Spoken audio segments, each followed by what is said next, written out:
یکم تاریخ ہے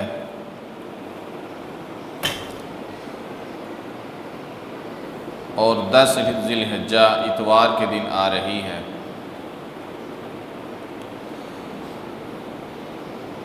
ذی الحجہ کا مہینہ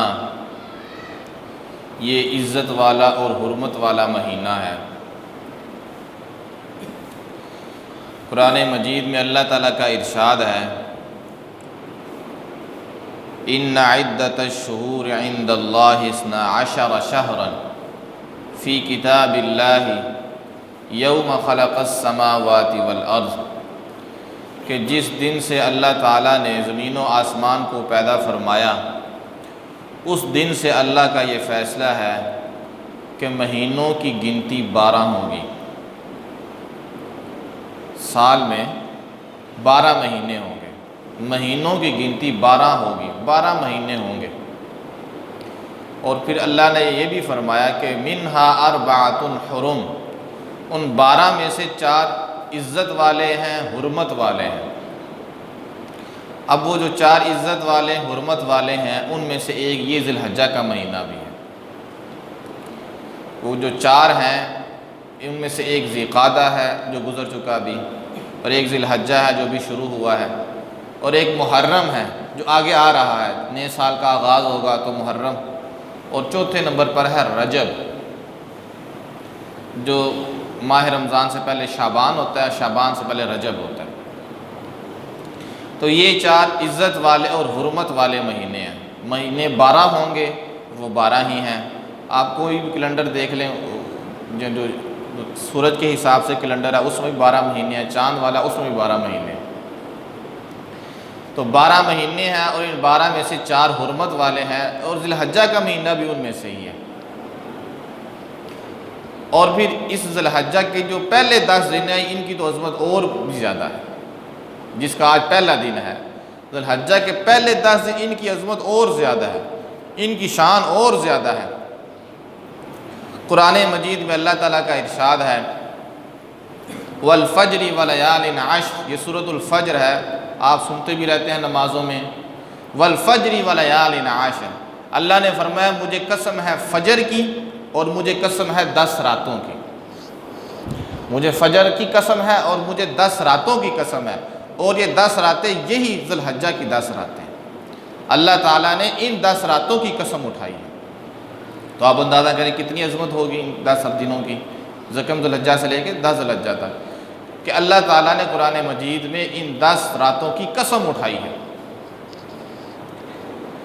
تو لہذا یہ مہینہ بڑی عظمت والا ہے۔ پھر اس مہینے کے پہلے 10 دن یہ اور زیادہ عظمت والے ہیں، حتیٰ کہ نبی صلی اللہ علیہ وسلم نے ارشاد فرمایا کہ یہ جو 10 دن ہیں ان دنوں کے اندر انسان کوئی بھی نیکی کا کام کرے، کوئی بھی، ان 10 دنوں میں انسان کوئی بھی نیکی کا کام کرے تو اللہ تعالیٰ کو وہ نیکی باقی دنوں کی نیکی کے مقابلے میں سب سے زیادہ محبوب ہے۔ یہ ان 10 دنوں کے اندر کوئی بھی نیکی کا کام ہوگا، چاہے وہ نماز ہے، چاہے وہ صدقہ ہے، چاہے وہ قرآن مجید کی تلاوت ہے، چاہے وہ ذکر ہے، چاہے وہ اپنے رشتہ داروں کے ساتھ حسن سلوک ہے، پڑوسیوں کے ساتھ حسن سلوک ہے، جتنی بھی نیکی ہیں ان 10 دنوں کی نیکی اللہ تعالیٰ کو سب سے زیادہ محبوب ہے۔ تو آپ سے پوچھا گیا کہ یا رسول اللہ یہ جو ان 10 دنوں کی نیکی ہے وہ اللہ تعالیٰ کو جہاد سے بھی زیادہ محبوب ہے؟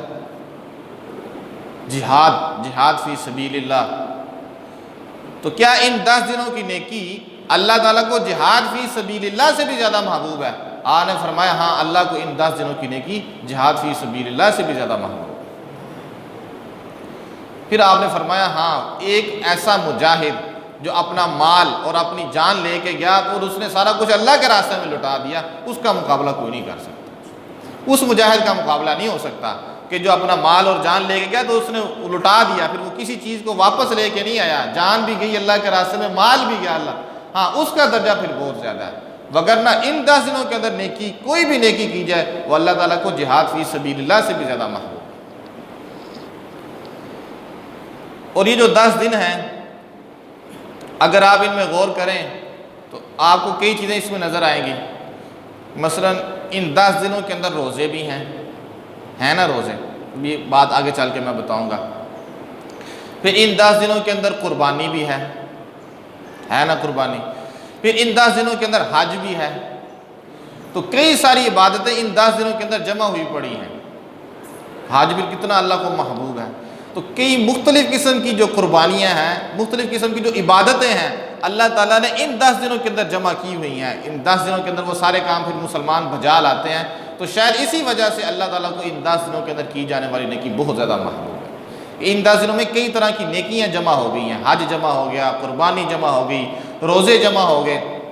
تو ظاہر حج میں بھی تو پیسہ لگتا ہے، انسان کی جان بھی لگتی ہے، زور لگتا ہے، انسان کو مشقت اٹھانی پڑتی ہے۔ تو بہرحال ان 10 دنوں کے اندر کوئی بھی نیکی کا کام کیا جائے گا وہ اللہ تعالیٰ کو بہت زیادہ محبوب ہوگا۔ اب ان 10 دنوں کے اندر انسان کو کیا کرنا چاہیے، کون سے اعمال ان 10 دنوں کے اندر انسان کو بجا لانے چاہیے؟ جیسے کہ میں نے بتایا، ایک تو یہ کہ کوئی بھی نیکی کا کام ہو انسان بڑھ چڑھ کے کرے، کیونکہ اللہ کو محبوب ہی بہت زیادہ ہے۔ کوئی بھی نیکی کا کام ہو انسان بڑھ چڑھ کے کرے۔ دوسرے نمبر پر جو انسان کو ان 10 دنوں میں کام کرنا چاہیے اور اس کی ہمت کرنی چاہیے، وہ ہے ان 10 دنوں کے اندر جو پہلے 9 دن ہیں ان کے روزے رکھنا۔ مثلا 1 ذی الحجہ سے لے کے 9 ذی الحجہ تک روزے رکھنا۔ 9 ذی الحجہ کا روزہ صرف اس آدمی کے لیے جو حاجی نہیں ہے۔ حاجی تو ظاہر 9 ذی الحجہ کو تو عرفات میں اتنی مشقت والا کام کرے گا، اس کا وہی سارا کچھ ہے۔ جو حاجی نہیں ہے تو وہ 9 ذی الحجہ کا روزہ رکھے۔ تو 1 ذی الحجہ سے لے کے 9 ذی الحجہ تک کے روزے رکھنا۔ نبی صلی اللہ علیہ وسلم کے ازواج مطہرات میں سے حضرت حفصہ رضی اللہ تعالی عنہ فرماتی ہیں کہ نبی علیہ السلام 4 کام کبھی نہیں چھوڑتے تھے۔ 4 کام نبی علیہ السلام کبھی نہیں چھوڑتے تھے، آپ ان کا بڑا اہتمام فرماتے تھے کہ یہ رہ نہ جائیں، جن میں سے ایک ہے محرم کا روزہ۔ 10 محرم کو روزہ رکھتے ہیں نا مسلمان، 10 محرم کا روزہ، 10 محرم کے روزے کا نبی علیہ السلام بڑا اہتمام کرتے تھے کہ یہ رہ نہ جائے۔ اس کے علاوہ نبی علیہ السلام فجر کی 2 سنتوں کا بڑا اہتمام کرتے تھے۔ اسی طرح نبی علیہ السلام ہر مہینے میں 3 روزوں کا بڑا اہتمام کرتے تھے۔ ہر مہینے میں 3 روزے، جسے ہم کہتے ہیں ایام بیز کے روزے۔ مثلا جب چاند کی 13 تاریخ ہو، 14 تاریخ ہو، 15 تاریخ ہو، ان دنوں میں روزہ رکھا جائے۔ کوشش ہو تو نبی علیہ السلام کا جو معمول مبارک تھا وہ تو یہی تھا کہ نبی علیہ السلام چاند کی 13، 14، 15 کوئی روزہ رکھتے تھے، لیکن کبھی حالات کی وجہ سے، کوئی دعوتی تبلیغ کی مصروفیات، جہاد کی مصروفیات، ان کی وجہ سے نبی علیہ السلام کی یہ 3 روزے کبھی آگے پیچھے بھی ہو جاتے تھے۔ کبھی 18 کو رکھ لیا، کبھی 20 کو، کبھی 22 کو، ایسے نہیں ہوتا رہا ہے۔ لیکن ہر مہینے میں نبی علیہ السلام 3 روزے ضرور رکھتے تھے۔ تو محرم کا روزہ رکھتے تھے، فجر کی 2 سنتیں نبی علیہ السلام بڑا اہتمام کرتے تھے۔ اسی طرح نبی صلی اللہ علیہ وسلم ہر مہینے کے 3 روزوں کا اہتمام کرتے تھے۔ اور چوتھے نمبر پر یہ 1 ذی الحجہ سے لے کے 9 ذی الحجہ تک کے روزوں کا نبی علیہ السلام اہتمام کرتے تھے، ان کو چھوڑتے نہیں تھے۔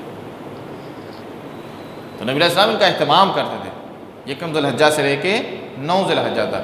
تو پہلا کام تو کرنے کا یہ، ابھی تو موسم بھی کچھ بہتر ہے، ٹھنڈا ہے، مشقت والا کام ہے، جو رکھ سکتے ہیں، جن کو اللہ تعالیٰ نے یہ احسان کیا ہوا ہے کہ وہ تھوڑا وقت کام کرتے ہیں، اللہ تعالیٰ ان کو زیادہ مال عطا فرماتا ہے، وہ تو یہ کام ضرور کریں۔ یہ بھی اللہ کا بڑا فضل ہے کہ انسان تھوڑی سی محنت کرے اور وہ زیادہ پیسے کما لے، یہ اللہ کی طرف سے بڑا انعام ہے۔ تو جن کو اللہ تعالیٰ نے فرصت دی ہوئی ہے کہ وہ تھوڑا سا کام کرتے ہیں اور مال ان کے پاس ہے، تو وہ یہ والا کام تو ضرور کریں، روزہ رکھیں۔ ہاں جن کا کام مشقت والا ہے، وہ مزدوری کرتے ہیں یا ویسے ان کا کوئی زیادہ کام وہ مشقت کے اندر گزرتا ہے، تو ان کے لیے پھر یہ کہ نہ رکھیں، ہمت ہے تو رکھ لیں، لیکن اتنا کام ضرور کرنا چاہیے کہ جس دن چھٹی ہو انسان کو اس دن کا روزہ ضرور رکھ لینا چاہیے۔ تو بہرحال نبی علیہ السلام جن کاموں کو ہمیشہ کرتے تھے، حضرت حفصہ فرماتی ہیں ان میں سے ایک 1 ذی الحجہ سے لے کے 9 ذی الحجہ تک کے روزے ہیں۔ اور نبی علیہ السلام نے ان کی الگ الگ فضیلت بھی بیان فرمائی ہے۔ آپ نے فرمایا کہ جو 9 ذی الحجہ کو روزہ رکھے گا اللہ تعالیٰ اس کے 2 سالوں کے گناہوں کو معاف فرما دے۔ 9 ذی الحجہ کا مطلب ہے عید سے 1 دن پہلے۔ عید 10 ذی الحجہ کی ہوتی ہے، عید 10 ذی الحجہ کی ہوتی ہے، تو عید سے 1 دن پہلے، جو ہمارے یہاں پاکستان کے حساب سے 9 ذی الحجہ اس دفعہ ہفتے کے دن آ رہی۔ تو جو اس دن روزہ رکھے گا اس کے 2 سالوں کے گناہ معاف ہوں گے۔ یہاں پہلے بھی آپ یہ بات جانتے ہی ہوں گے، میں یہ ضمناً عرض کر دوں کہ جب بھی یہ کسی طرح اس طرح کی کوئی بات آ جائے کہ انسان یہ کام کرے تو اللہ تعالیٰ اس کے گناہوں کو معاف فرما دیتے ہیں، انسان یہ نیکی کا کام کرے تو اللہ تعالیٰ اس کے گناہوں کو معاف فرما دیتے ہیں، تو جب بھی ایسی بات ہے تو اس کا مطلب یہ ہوتا ہے اللہ تعالیٰ چھوٹے گناہوں کو معاف فرماتے ہیں۔ جو انسان بڑے گناہ کرتا ہے، نماز چھوڑ دیتا ہے، جھوٹ بولتا ہے، غیبتیں کرتا ہے، سودی کام کرتا ہے، تو یہ جب تک توبہ نہیں نہ کرے گا اس وقت تک معاف نہیں ہوگا۔ جو چھوٹے گناہ ہوں گے وہ انسان کی نیکیوں کی برکت سے اللہ تعالیٰ معاف فرما دیتے ہیں۔ قرآن مجید میں تو یہاں تک اللہ نے فرمایا وَأَقِمِ الصَّلَاةَ طَرَفَيِ النَّهَارِ وَزُلَفًا مِّنَ اللَّيْلِ إِنَّ الْحَسَنَاتِ يُذْهِبْنَ السَّيِّئَاتِ، دن اور راتوں میں نمازوں کو قائم کرو، اس نماز کی برکت سے اللہ تمہارے گناہوں کو لے جائے گا، اللہ تمہارے گناہوں کو معاف فرما دے گا۔ تو چھوٹے گناہ، اور حدیث کے اندر بھی نبی علیہ السلام نے ارشاد فرمایا کہ آپ صلی اللہ علیہ وسلم نے فرمایا ایک نماز سے لے کے دوسری نماز تک، ایک جمعے سے لے کے دوسرے جمعے تک، اور ایک ماہ رمضان سے لے کے اگلے ماہ رمضان تک، یہ ہر چیز جو ہے نا یہ انسانوں کے گناہوں کی معافی کا ذریعہ بن جاتی ہے۔ ایک نماز سے لے کے دوسری نماز تک کوئی چھوٹا موٹا کوئی غلطی، اللہ کی کوئی غلطی نافرمانی ہوگی چھوٹی چھوٹی، تو اللہ تعالیٰ نمازوں کی برکت سے معاف فرما۔ ایک جمعے سے لے کے اگلے جمعے تک کوئی چھوٹی موٹی غلطی ہوگی، اللہ تعالیٰ جمعے کی برکت سے معاف فرما دیں گے۔ ایک ماہ رمضان سے لے کے اگلے ماہ رمضان تک کوئی غلطی ہوگی چھوٹی موٹی، اللہ تعالیٰ رمضان کے روزوں کی برکت سے معاف فرما دیں گے۔ تو نبی علیہ السلام نے فرمایا ایک نماز سے دوسری نماز تک، ایک جمعے سے دوسرے جمعے تک، اور ایک ماہ رمضان سے دوسرے ماہ رمضان تک انسانوں کے گناہ اللہ تعالیٰ معاف فرما دیتے ہیں، لیکن شرط یہ ہے کہ وہ کبیرہ گناہوں سے بچتے ہیں۔ ساتھ آپ نے یہ بھی فرمایا کہ وہ کبیرہ گناہوں سے بچتے ہوں گے تو پھر یہ جو سلسلہ ہے نیکیوں کا، اس سے انسان کی معافی ہوتی رہے گی، انسان کے چھوٹے چھوٹے گناہوں کا کفارہ ہوتا رہے گا، لیکن یہ ضروری ہے کہ وہ کبیرہ گناہوں سے بچتا ہو۔ ان تجتنبوا کبائر ما تنہون عنہ نکفر عنکم سیئاتکم، اگر تم بڑے بڑے گناہوں سے بچتے رہو گے ہم چھوٹے چھوٹے تو ویسے ہی معاف کر دیں گے۔ وہ ہم اللہ تعالیٰ وضو کی برکت سے، نماز کی برکت سے، اور جو نیکی کے کام ہیں ان کی برکت سے اللہ تعالیٰ معاف فرما دیتے ہیں۔ تو جو 9 ذی الحج کا روزہ ہے جب یہ بندہ رکھے گا تو اللہ تعالیٰ اس کی برکت سے 2 سالوں کے گناہوں کو معاف فرمائے گا، لیکن گناہ چھوٹے معاف ہوں گے کہ بڑے؟ چھوٹے۔ جو بڑے ہیں وہ انسان کو توبہ ہی کرنی پڑے گی، انسان کو توبہ کرنی پڑے گی، توبہ کرے پکے اچھی نیت کے ساتھ، پکے ارادے کے ساتھ اللہ تعالیٰ سے معافی مانگے، اللہ تعالیٰ ضرور معاف فرمائے۔ اللہ تعالیٰ کو پتہ ہوتا ہے اس میرے بندے نے پھر توبہ توڑ دینی ہے، لیکن اللہ کا حوصلہ دیکھیں، اللہ پھر بھی معاف فرما دیتے۔ دیکھیں اللہ کو تو پتہ نا کہ اگر آج ہم معافی مانگ رہے ہیں، اللہ کو پتہ ہے کہ اس نے کل پھر یہ کرنا ہے، اللہ پھر بھی معاف فرما دیتے۔ اور ہم نے رب سے کیا لینا ہے کہ جس کو پتہ بھی ہے کہ اس نے توبہ، اس سے غلطی ہوگی، اس نے توڑ دینی ہے توبہ، اللہ معاف فرما دیتے۔ اور آپ دیکھیں کہ انسان ایسے معاف کرتا ہے کہ انسان کو پتہ ہو کہ یہ جو مجھ سے معافی مانگ رہے ہیں اس نے کل پھر آئندہ ایسے کرنا ہے، تو ہم تو پتہ ہو کہ اس نے ایسے کرنا ہے، ہم تو اس سے ملنے کے لیے بھی تیار نہیں ہوتے۔ تو اللہ کا حوصلہ دیکھیں، پھر اللہ کی مغفرت دیکھیں، اللہ کی رحمت دیکھیں، اللہ کو ہر چیز کا پتہ ہے اور بندے کے حالات کا بھی پتہ ہے کہ اس نے پھر توبہ توڑ دینی ہے، اللہ پھر معاف فرما دیتے۔ تو پھر اللہ کتنے بڑے قدردان ہیں، اللہ تعالیٰ کتنے غفور الرحیم ہیں۔ انسان اگر اللہ جیسی ذات غفور الرحیم سے بھی اپنی بخشش اور رحمت اللہ سے نہ لے سکے تو یہ انسان کی بدبختی ہے، اس میں اللہ کا کوئی قصور نہیں۔ اللہ جیسی ذات جو اتنی غفور ہے، اتنی رحیم ہے، اس سے بھی بندہ اپنی معافی نہ کروا سکے، اور اس کو بھی بندہ اگر راضی نہ کر سکے کہ جو گناہوں کو، چھوٹے چھوٹے گناہوں کو تو ایسے ہی معاف کر دیتا ہے، ایسی ذات سے بھی بندہ اگر ایسی ذات کو بھی بندہ راضی نہ کر سکے اور اس سے اپنے معاملات کو صاف نہ کروا سکے تو پھر یہ تو انسان کی اپنی کمزوری ہے نا۔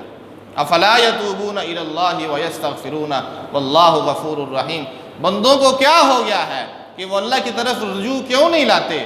بندوں کو کیا ہو گیا ہے کہ وہ اللہ تعالیٰ سے معافی کیوں نہیں مانگتے؟ کیا اللہ بخشنے والا نہیں ہے؟ کیا اللہ رحم کرنے والا نہیں ہے؟ تو یقیناً ہے۔ تو یہ بندوں کی کمزوری ہے، بندوں کی غفلت ہے کہ وہ رب جیسا غفور الرحیم ہونے کے باوجود بھی اپنی مغفرت نہ کروا سکے۔ اس لیے اللہ تعالیٰ قرآن مجید میں فرماتے ہیں یا ایھا الانسان ما غرک بربک الکریم، اے انسان تجھے کس چیز نے رب کے بارے میں دھوکے میں ڈال دیا ہے؟ کون سی چیز ہے کہ تم رب کے بارے میں دھوکے کے اندر پڑ گئے ہو؟ وہ تو معاف کر دینے والا ہے۔ تو 9 ذی الحجہ کا روزہ رکھنے سے اللہ تعالیٰ 2 سالوں کے گناہوں کو معاف فرما دیتے ہیں، لیکن یہ چھوٹے گناہ معاف ہوں گے، جو بڑے گناہ ہیں وہ توبہ کرنے کے ساتھ ہی معاف ہوں گے۔ انسان سچے دل سے توبہ کرے گا، اللہ تعالیٰ اس کے گناہوں کو معاف فرما دے گا۔ اسی طرح یہ تو میں نے صرف آپ کو بات بتائی ہے صرف 9 ذی الحجہ کے روزے کی۔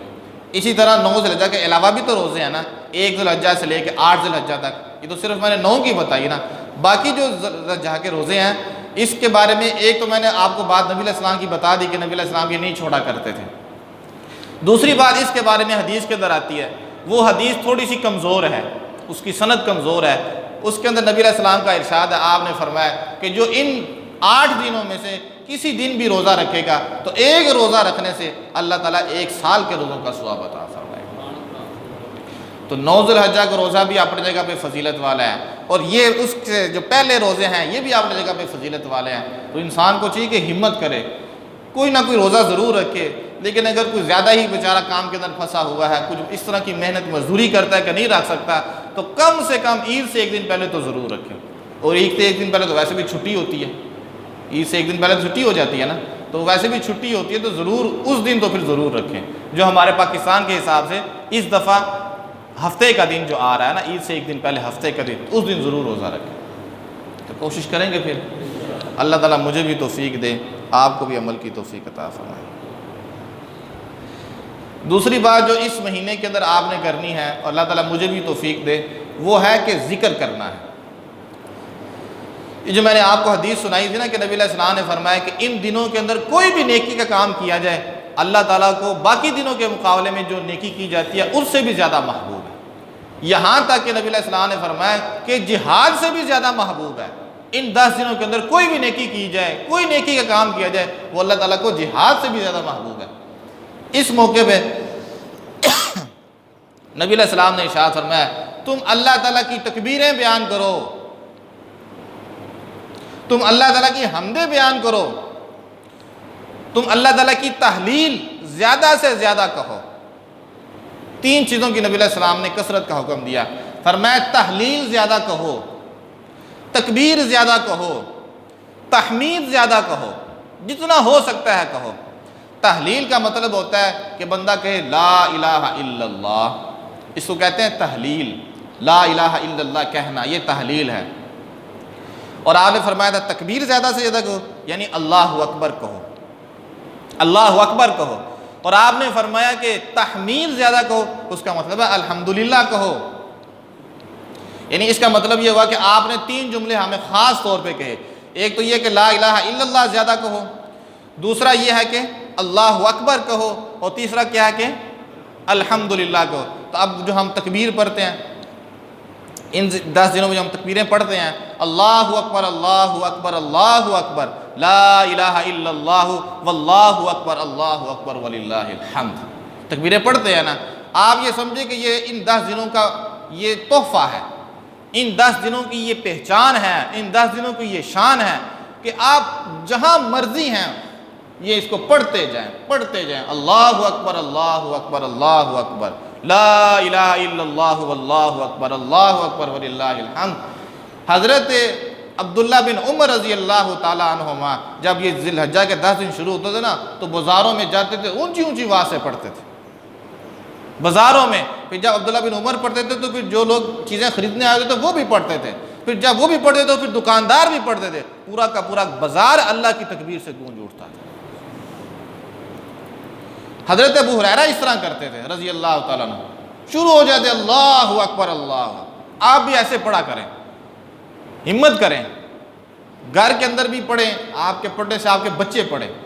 اگر گھر کے اندر عورتیں ہیں تو عورتوں میں ظاہر عورتوں نے تو ایسا آواز ہی پڑھنا ہے، لیکن اگر گھر کے اندر سمجھیں کوئی غیر محرم نہیں ہے، سارے محرم ہیں، باپ بیٹھا ہوا ہے، بیٹا بیٹھا ہوا ہے، بھائی بیٹھا ہوا ہے، تو عورتیں بھی چاہے اونچی آواز سے گھر کے اندر پڑھ لیں، عورتیں پڑھیں، بلکہ عورتیں ہی پڑھیں، عورتوں کے پڑھنے سے بچے بھی پڑھیں، اللہ اکبر لا الہ الا اللہ واللہ، ہمارے گھر جو ہے گونج اٹھے اللہ کی تکبیر سے۔